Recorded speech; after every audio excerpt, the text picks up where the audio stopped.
Rockbustin trucker here. Welcome to my channel. I hope you enjoy it.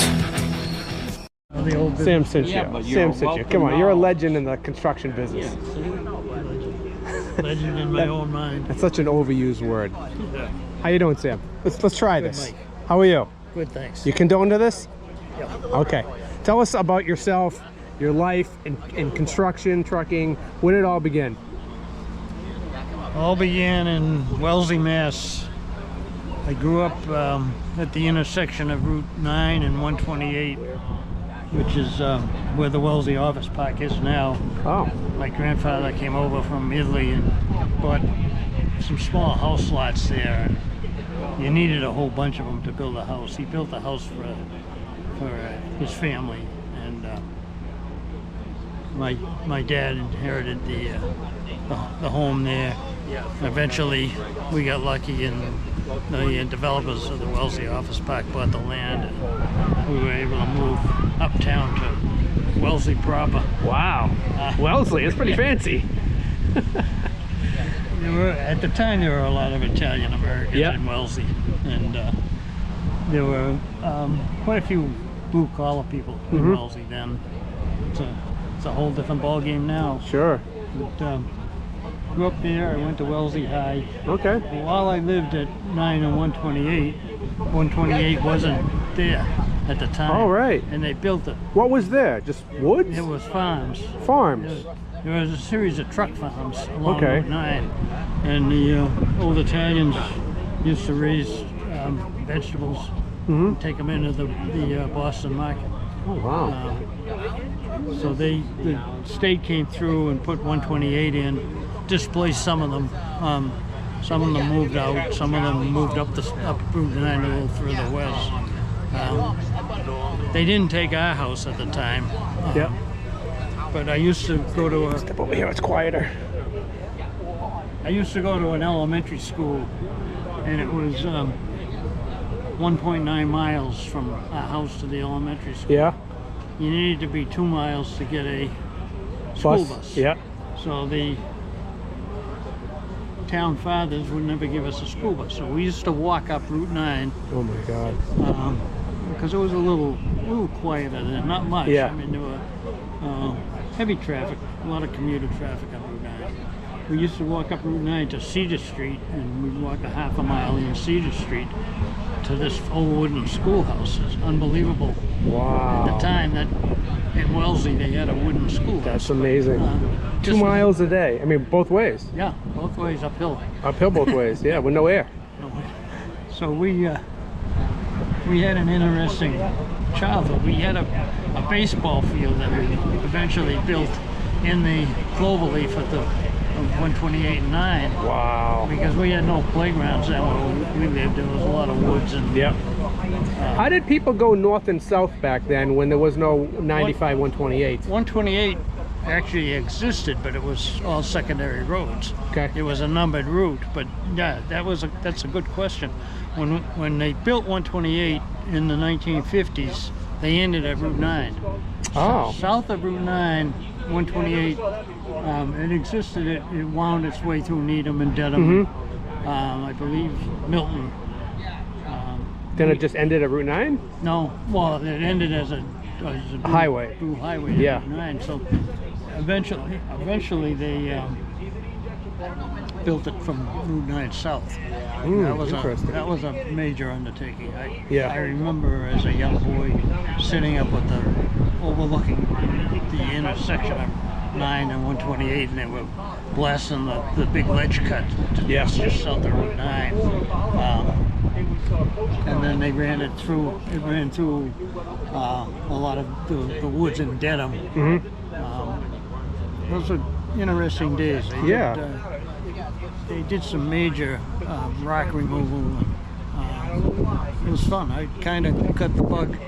Yeah, so tell me about that. So you got the bug, and what did you end up doing for business and work? I just start out. Yeah, eventually I went to Wentworth Institute. Oh. And I got an associate degree in civil engineering.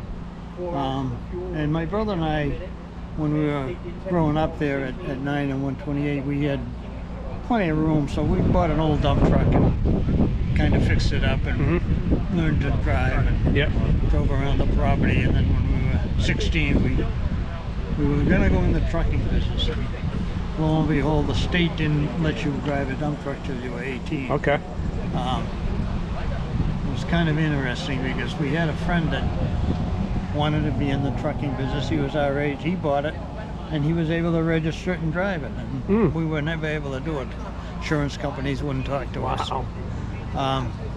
So we did a little bit of trucking with a 6-wheel dump truck. We had actually it was a 46 Ford. Okay. We called it an F6. Probably wasn't really an F6. It had like a 4 or 5 yard dump body. We'd actually get calls sometimes from contractors. You know, could you send a 6-wheel dump truck? Off I'd go on a hot day. The thing at Vapor Lock. I can remember going into Mass Broken Stone and loading under the old hot top plant, and it would be so hot in there with the Ford, and it would vapor lock. So I'd hear on the loudspeaker, Huff payloaded at plant 1, and this 4-yard Huff would come in and shove me out from under the plant. Oh my God. And if I was lucky, I'd get it in gear and jump start it. And then it might even quit on the scale. Yeah, it was. Wow. It was interesting in those days. And is this in the 70s? This is in the 50s. 50s. So one of the interesting people I ran into was Red Enright. Okay. Red Enright? Yeah. Red Enright owned Wellesley Trucking. Okay. And he handled a lot of the 10-wheel dump trucks around Greater Boston. He and Jimmy Flett and a few other. They actually acted as brokers, but Red never really. I don't know that he ever really charged anybody to send trucks out. He just wanted to work so he could get his trucks on the best jobs. Yep. He was one of the characters in the business, so I remember him well. And was he a nice guy? He was rough and tumble. Tough, yeah, huh? Tough guy. You had to be tough back then, didn't you? You did. Yeah, you get walked on otherwise. Yeah. Then I also ran into Bob Capone at the time. Bob Capone, okay. Bob Capone was from the Dedham Capones. Okay. Actually, his name was William P. Capone. That was the name of his company, William P. Capone Club. Bob was a nickname that his father gave him. It wasn't really Bob, it was an Italian derivative. Gotcha. And he was another character. He was somebody that would scare the heck out of you. Really? Oh, he was a screamer. And, okay. So I remember one time going with my little 6-wheel dump truck over to Mass Broken Stone. He was paving a road in Wellesley, and he was short of trucks. So he had me go over to Mass Broken Stone and pick up a load of hot mix for him, bring it back to Wellesley. And I got to Wellesley, and Bob is standing there yelling, "Who's got the 8-ton on? Who's got the 8-ton on that truck?" And I had 5-ton. Yeah. So I'm kind of like, I don't know. Yeah, I'm kind of a, shy teenage kid. I didn't know. Yep. I never knew much about the business. I left it. Right. So I'd back up to the spreader and never backed into a spreader before. That's a lot of anxiety doing that. With everybody watching you? And everybody's watching you, and Bob Capone's waving his arms and screaming. He's trying to get the mix down. He's getting paid by the ton. Yep. So those were interesting days, but I went from there. My brother and I went into partnership with our brother-in-law, and we bought a couple of 10-wheelers. And what kind of trucks were they? Well, we started out with a couple of international gas jobs, and in 1963 I joined the National Guard. I went away for 6 months. When I came back, my brother-in-law had bought a Ford T950, and I got delegated to drive that. First job I went on was the Mass Turnpike extension, and I went down to Alston, where the Coke plant was in Alston. They were building the interchange there. Okay, wow. First day driving this T950. It was a nice truck. It had plenty of power. It was a 534, and it would go by everything but a gas station. But I backed under a Manitowoc 5-yard drag line. Yeah, a Manitowoc, huh? Yeah. Fortunately, the oiler was directing the trucks how far to back up, because I could barely see the operator. Yeah. He must have had 120 feet of boom on there. And you didn't have like big mirrors back then. You had little tiny mirrors, right? No, we had West Coast mirrors. Okay. This was 63. The older trucks before that had the smaller mirrors. We had the International blowing away here. When we had the International, they had the small mirrors, and they were tough to get in. Yeah, I bet. Anyway, so I worked for a couple of years on the Mass Turnpike extension. We hauled from Woburn down to the Beacon Yards in Alston, or from Woburn down to Weston. They used to stockpile gravel in Weston during the winter, and then during the construction season they use it on the turnpike extension. So I worked there and worked on 95 down in Sharon. I worked for Rotundi, and we worked out on 495, and eventually we started doing more smaller work with the 6-wheelers, and we bought a couple of F700 Fords, and we bought we started out with case backhoes. At one time we had 3 or 4 case backhoes. Somewhere along the line we lost my brother-in-law. That was probably a good thing. Anyway, so we went in. My brother and I went in basically utility work, and wow. We sold off the 10-wheeler, I think, in 1966. We sold it to the driver. The driver at the time was Lars Ullman, who was eventually Lars was a partner of Eddie Perkins. Okay, wow. He bought the Ford 10-wheeler and he ran that for a couple of years, and then he went into partnership with Eddie. He was a minority partner, though. He didn't have much say in it. Okay. Well, you've seen a lot over the years. Oh yeah. You knew them all too. You know all the big yeah. shows. You know them all when they were starting out. A lot French. of them, yeah. You know, did you know those guys? Oh yeah. Billy Senior. Billy Senior. Yep. I sent Billy Senior to one of his first jobs with his 6-wheeler, and Billy still, when I run into Billy, he still thanks me for it. That's really cool. Yeah, we were working for this company out of Montreal, GL Guest, and they came down into the United States to do telephone company work. Yep. And they hired a lot of local people. They hired our case backhoes and our 6-wheelers. And one time we needed an extra 6-wheeler. I called Billy, and Billy went. Wow. He still talks about that job. That's really cool. It was good work. It was. Yeah. And it was all about relationships back then too, right? Oh, Who had the work and exactly. You know. Exactly. A lot of the old timers have gone now. Yeah. I hung around a lot of years with Charlie Capone. Yeah. And Charlie was a longtime member of the Rockbusters. We used to go to the antique shows and everything. And his son is running the Capone Brothers business now. And let's hold on 1 second. Let this old white go by here. You ever drive one of those whites? Yes, I do. Yeah, have you?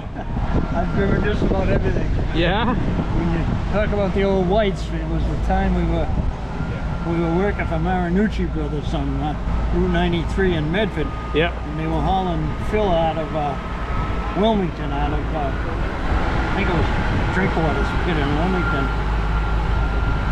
And in the morning, I think it was Herb Sankum and I went up there with our 10-wheelers, and in the morning the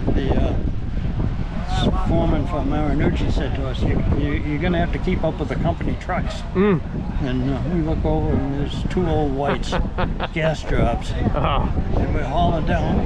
Oops, I get it. It is very windy out here. It is.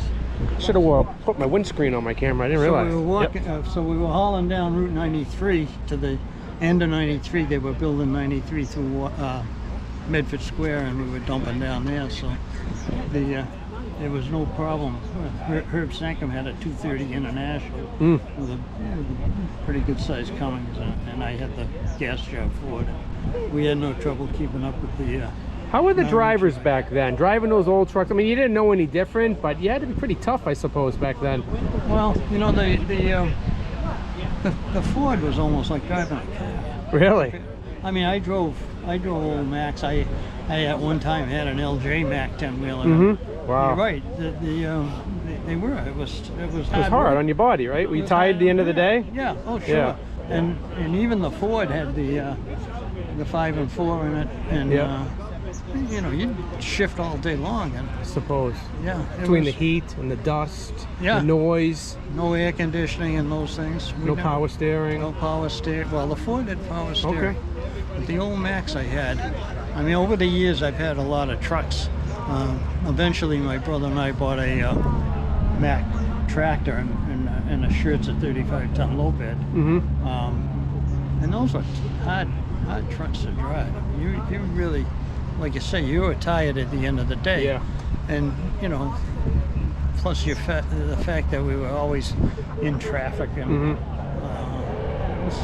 those clutches weren't easy to push back in those days either. No, they weren't. They were hard. No cruise control. No cruise control, nothing but... No AM, FM, Bluetooth, stereo, whatever that is. Anyway, eventually we did quite a bit of utility work and a lot of work for the town of Wellesley Municipal Light Plant. A lot of underground conduit work, and we were going along pretty well. And then in the 70s, we really ran into some problems, and we were getting underbid on a lot of local work. Yeah. So we took a shot, and we took a subcontract out of UMass in Amherst on a big steam line. And it was that type of work. I mean, we knew how to put in pipe, but we weren't putting in the steam pipe. We were just digging and backfilling, and the mechanical contractor was doing it. Unfortunately, the mechanical contractor underbid the job. We worked for 3 months without getting a paycheck out Oh my God. And it put us out of business, basically. So doing a job in Amherst and you're coming from Wellesley, was that a daily commute back and forth, or would you stay out there? No, we stayed out there. Stayed out there. Okay. Yeah. And in fact, I was picking up the tab for some of the help. Yeah. It was hard, and it was hard when you weren't getting paid. Sure. So we eventually closed up. We forced them. Yeah. They broke us. Yeah. Was that the end, or did you? No. I went to work for a couple of different contractors. Had a bunch of interesting jobs. I took a job. I was a super for an outfit out of Needham over at Logan Airport, and that to me that was a fun job. Yeah. Great place to work. Okay. And we started early enough in the morning, so the commute never really bothered me. But there's always something going on at Logan Airport. Really? I did that, and when that job ended, it was the way it was in those days. The job ended, they cut you loose. Yeah. You know, well, if they had another job, you'd go to the other job. In this case, I went with a friend of mine that was running the landfill up in Peabody. If you go up Route 128 up at where Route 1 intersects now, a lot of that's changed since I was there. But there's a huge mountain up on the left there. Oh yeah. And that was the GCR landfill. GCR landfill. Okay. Yeah, and it was owned by a friend of mine, and so I ran that for a while. We had a 983 cat shovel dozer, a 980 cat loader, and a Heister double drum compactor, and we used to do I think somewhere around 100 tons a day of rubbish. And I mean, the problem with rubbish is it comes,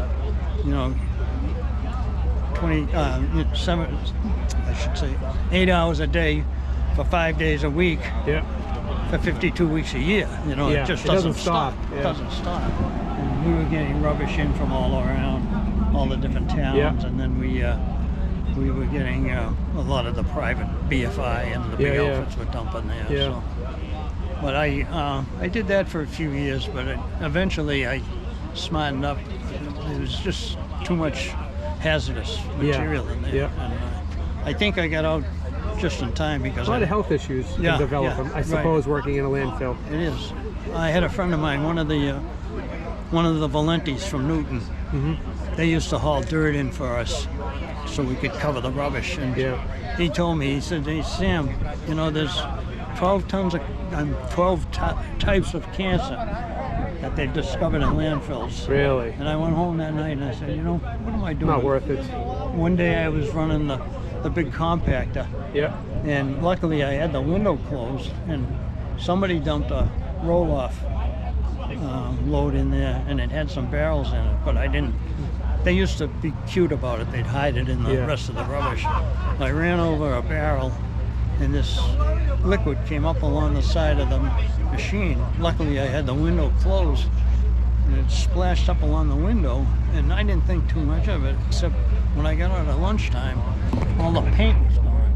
The paint was gone. A little louder. The paint was gone on the side of the machine. So that was that was my wake-up call. I gave notice and I got out of there. I worked for a bunch of different contractors. So where were you during the blizzard of 1978? What were you doing? That's an interesting question because we closed our business up. We closed our business up in 1976, I believe, and 77 we liquidated the rest of our equipment. I had one case backhoe, and I had it parked in Wellesley, Lower Falls. The blizzard hits. A friend of mine came by with his four-wheel drive pickup. He said, you know, he shoveled in front of my door. I was married at the time, living in Wellesley. I had a small house in Wellesley, and I had 3 kids. The blizzard came.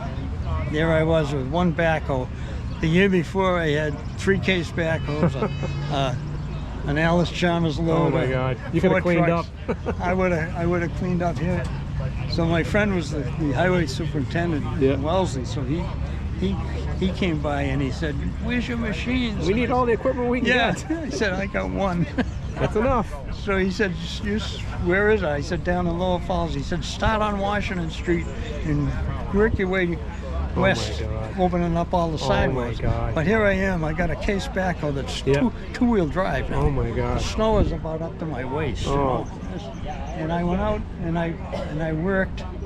I went out on a Tuesday morning, and I think I went home on Friday night. For the first time I slept, but then I kept going. Eventually, we got the town opened up, and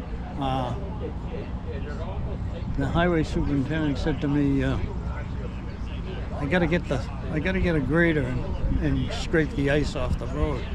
So the ice and the snow was packed like 18 inches on some roads. Well, people were still driving during the blizzard, and they couldn't open it, and they were packing it down. It was unbelievable. So I had a friend that had a grader. He was an old timer, and he didn't want to plow snow. He was down in Newton, so I took his Austin Western grader, and I went out for about 2 weeks and scraped roads. It was unbelievable. Unreal. What an experience. Yeah, it was. It really was. And everybody's got a story about it. Yeah, well, hey, I love hearing the stories about it. So what about the big dig? Any involvement with that? No, I never worked in on the big dig. Okay. Actually, I was in Local 4 for quite a while, and but I had given up. The last big union job I worked on was Copley Place. Oh wow! And another interesting job. Yeah, you did a good job on that. Yeah. There were a lot of. It must be interesting driving around Boston, New England, and seeing things you've worked on over the decades, and nobody has any idea. No, and what's really amazing is when you go by a building that they're tearing down, that we built. Yeah, and you're like, I remember when that was brand new. Yeah. They didn't tear me down yet. Why are you tearing that building down for?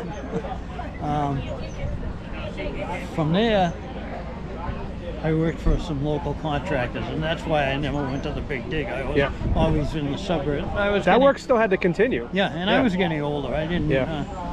When I did copy place, the overtime and stuff was a killer. We used to work.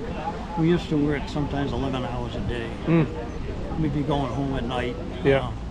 And I'll never forget, they were doing, when Copley Place was around finishing up, they were doing Seabrook. And the business agent called me when I finished at Copley Place and said, would you go to Seabrook? And I said, I don't know. So that's a ride.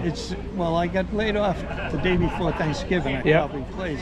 And it's cold, it's dark, and you're going to drive to Seabrook. A lot of the local 4 guys up there were renting places up there. They share a house. But you know, that wasn't my lifestyle. They were you know, partying and carrying on. So I turned it down, and a friend of mine that worked with me went up there, and the first year he was up there, he made over $90,000. Oh, you got to remember, this is the 1980s.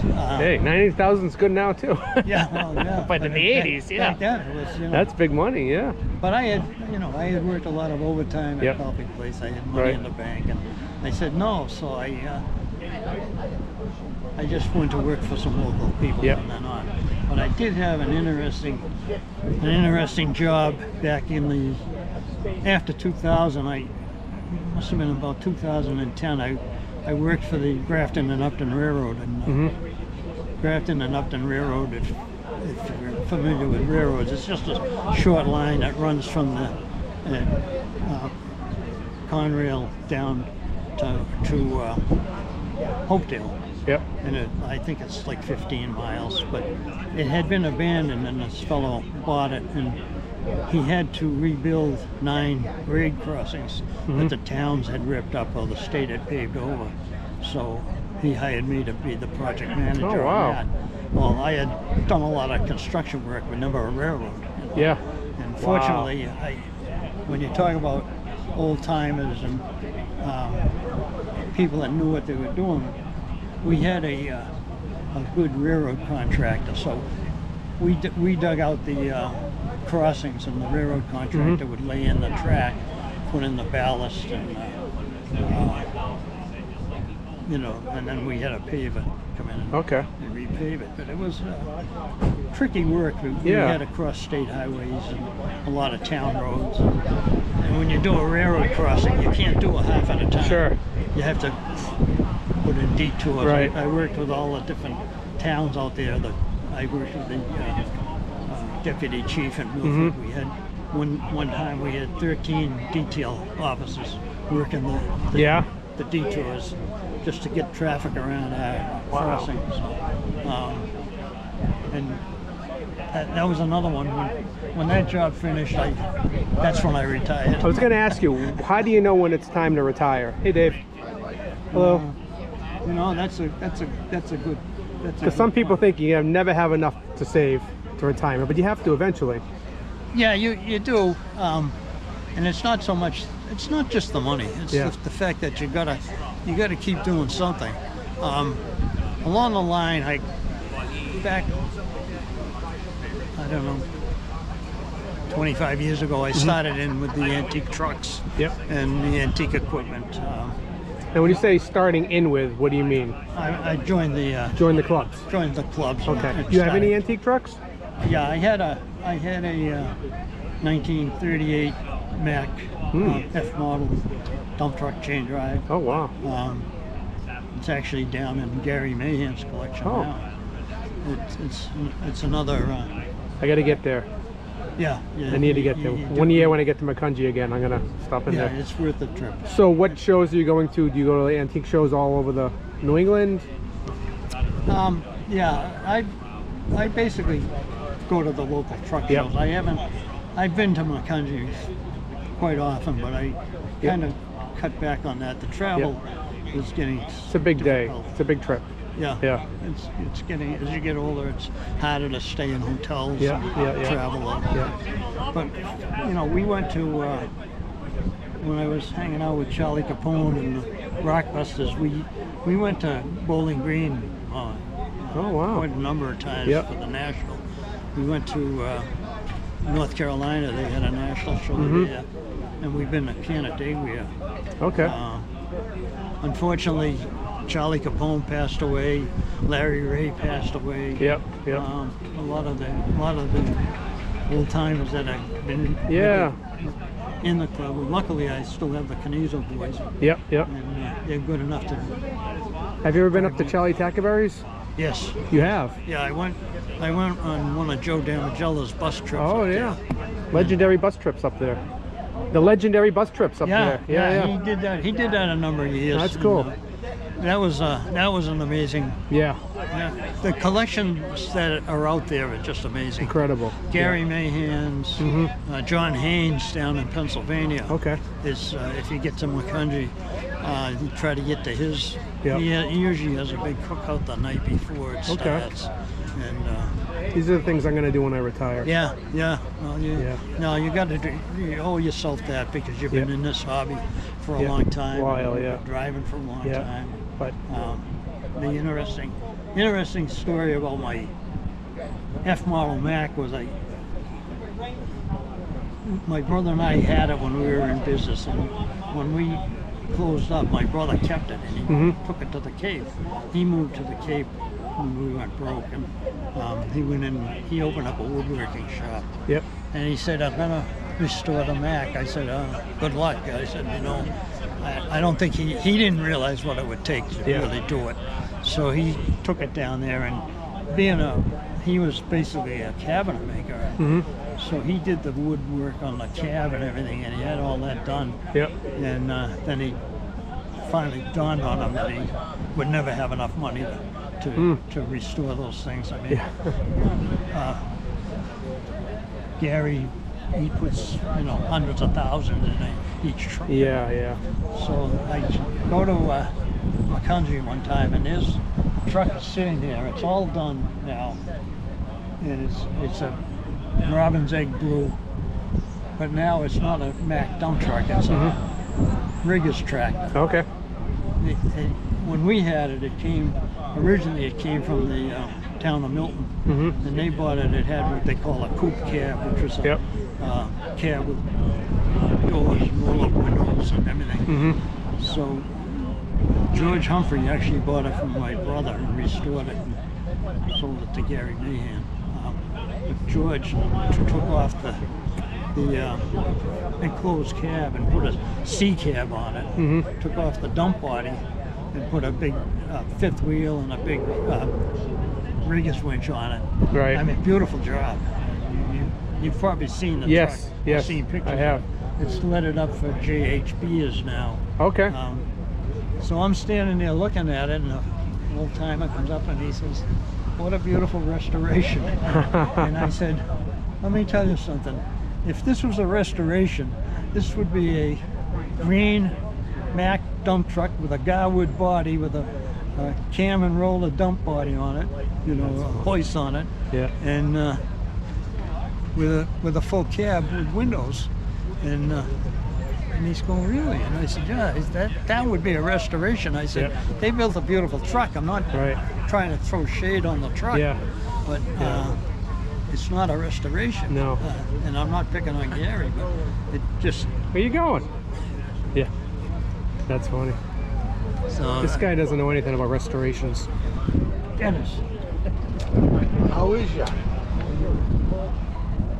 I was waiting for you to stop talking. He hasn't stopped yet. I was about to give him a last question to wrap it up before I run out of battery. We're gonna have to do 2 videos. So I'll ask you one question, Dennis, right there. What do these old truck shows mean to you guys? And do you think they're gonna continue in the future? Dennis Jaworski. Honestly? Yeah. No. You don't think they're gonna continue? What's it gonna take? Money, huh? Throw these away.